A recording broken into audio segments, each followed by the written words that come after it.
I got my sauce made with just 3 ingredients: mayo, horseradish, and a bit of Worcestershire sauce. It's gonna bring a rich umami flavor. I've got my Blackstone at very high heat. I'm adding some graza, high heat cooking oil, some frizzle, because we want texture. We wanna cook this thin shaved ribeye as quickly as possible.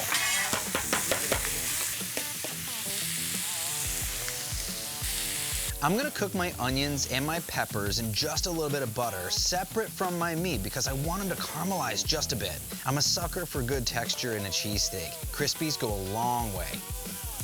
I've got some white cheddar and some smoked Gouda. Now together, these are gonna be pretty much a flavor bomb. I own journal more often. I'm gonna do 1 large sandwich, but I wanna add a bit more of the smoked Gouda. Now that's gonna go right on top. So I have cheese mixed in, but this gives me that like cheese pull. It's like that iconic look when you have a cheesesteak, so a bit of that Gouda over the top, and then I'm gonna grab my roll. A nice good crust, but soft on the inside is what you're looking for.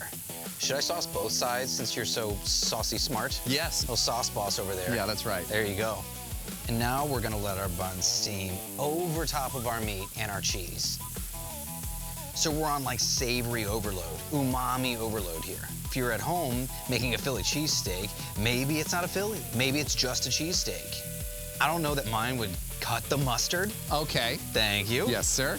But I do know that it fits exactly what I like. It fits my palate. The thing that I want to eat is right there. CJ, this is what a cheesesteak is supposed to look like. This. Oh, so that's it. This is it. This is it. So we can inform Right everybody there. in Philly that they Oh, now... no. This is not a Philly cheesesteak. Oh, okay. This is Nate's cheesesteak. Oh, that makes perfect sense. I'm taking the bigger piece.